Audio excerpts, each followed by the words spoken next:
Aquarius, let me talk to you for a minute. As a native who has Aquarius as my rising, my Rahu, and my Moon, and my D10, let me explain something to you. The problem, and D10 is career for those that don't know. I am Suki-Liyah. I follow Vedic astrology. But I understand Western and I know how to do both because I'm a complete nerd and I love astrology and all aspects of it. But Aquarius, let me talk to you real quick. You need to stop wasting time trying to get people to accept your weirdness, to accept your eccentricity. I was like, I hope I pronounced this correctly. Your eccentric flavors, your difference, your divergence, your bananas ideas, right? You need to stop trying to convince people to get that, okay? Suki, I'm speaking to you too. Because we tend to use videos a lot of times to talk about the things that we want to talk about, but we don't listen to our own words. So this is for you too when I watch this. We need to stop trying to convince people, okay, to believe everything that we're saying. At the end of the day, the reason why you are so far out there is because you're not supposed to be understood. Now, this doesn't mean that you need to go crazy Uranus rebellion. We get it. Uranus rules your whole world. But mainly, we need to get you to a point where you don't need to act rebellious because your energy is naturally rebellious. You don't need to act strange because people already know you're strange. Embrace it. Allow energy to speak for itself. I'm going to give you an understanding to this. Something that I don't know why, because every axis fights each other, right? We're the opposite. So we got, Virgo and Pisces. We've got Aries and Libra. We've got Taurus and Scorpio, Gemini and Sagittarius, Cancer and Capricorn. Okay? But Aquarius and Leo. Why? And you know what I'm talking about. You got Leo dancing all around, trying to show itself, trying to prove to everybody, I got talent. I'm the it bucket. I'm here. And it's beautiful. And then Aquarius is like, I don't care. I'm a weirdo. And even though they occasionally hang out and they always end up marrying each other, there's always this dance of Leo wanting to be in the spotlight and hanging out with all the people and being social. And Aquarius is like, bro, I'm going to hang out with you because you know I'm the weirdo. You know I got crazy ideas. You know that I'm out there. But I'm not trying to hang out with everybody, right? I mean, I'm down to chill with people, but if you're not trying to talk about something zany, if you're not trying to just flip conversation and keep going and just air all of it out, right? Uranus wants to expand. Oh, and don't even get me started on how Uranus will take Saturn and completely, let's just crash all the foundations and let's just talk about something that takes those foundations and rips them apart and reforms them, right? Let's see them in a different way. So they may not necessarily want to hang out with Leo all the time, that wants to hang with Gemini and wants to hang with, Aries, and they just turn it up all day. And Aquarius is like, okay, but like while y'all doing that, can we talk about the deep perspective craziness, right? But let me tell you the secret. I was just listening to a podcast and it had nothing at all to do with astrology. It actually had something to do with entrepreneurs and how when you get to a certain place in your business, the idea is not necessarily that you can't produce more, but you need the correct manpower to be able to produce, and the manpower needs to be talented. Because if you don't have talented manpower, then you start having all these personality confusions and everything between different people, and then people start acting out, and then you got people that have high turnover because they don't want to stay and they don't want to devote time, and it's just a mess, right?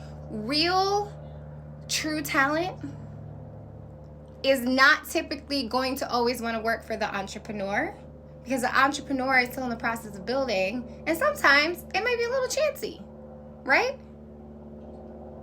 But if Aquarius can see, okay, this is when this crosses over, if Aquarius can see their major talent has nothing to do with simply just being a weirdo in the corner.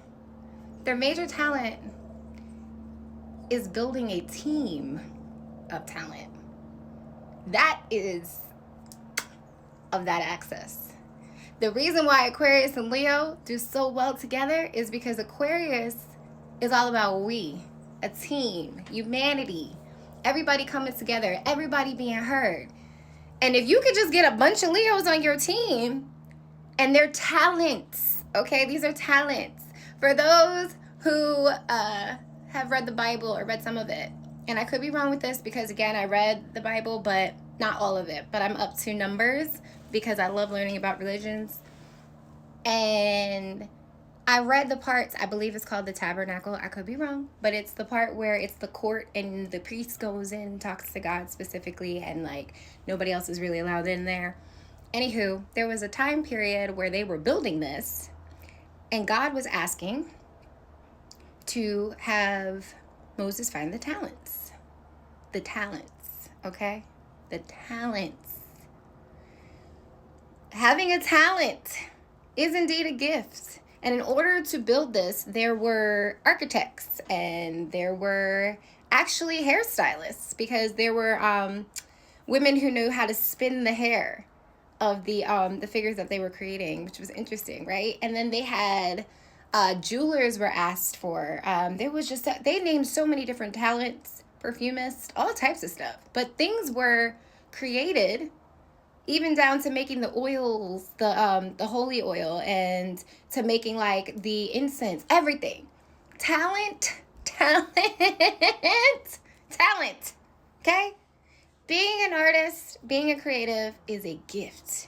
And if Aquarius can see their greatest ability is to bring a ton of talent together, you wouldn't have to fight nobody on how weird you are, because your weirdness knew how to scope out that talent. And that's major. So, just wanted to give a little to it, a little sprinkle, because I'm just thinking about my own career. I'm thinking about my D10 chart, and I'm thinking about the fact that like having an Aquarius rising conjunct moon, Shatibisha, both, okay? I have the talent to bring people together. All right. And I have the talent to bring healing and understanding. And like Shatibisha is like, it's such a beautiful energy of the 100 healers. It's just, it's beautiful. Bring them together. Bring all the healers together. Allow your emotions to lead forward. This is that first house, D10, Rahu and Shatibisha, which is Aquarius's nakshatra, one of the three. And then conjunct moon.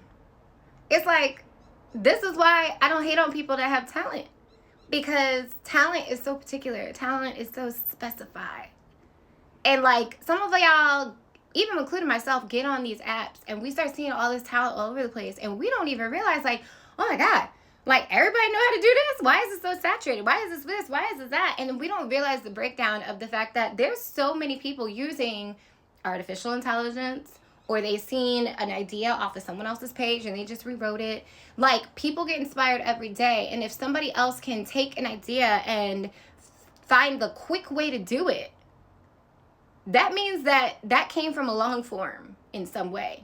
How many of y'all made a long form video and then you went on some app and it went into multiple videos? So short form always comes from an extension of a long form or a long thought, or some long plan, or some longer script and writing it out. It's some long creation that was brewed up from God energy, from source energy, from universal energy, from talent. You know what I'm saying? And the true talent is to be able to showcase it. And then you can take that same exact topic and showcase it in different ways, which is crazy. But because of that, you can also get people that can do the same thing.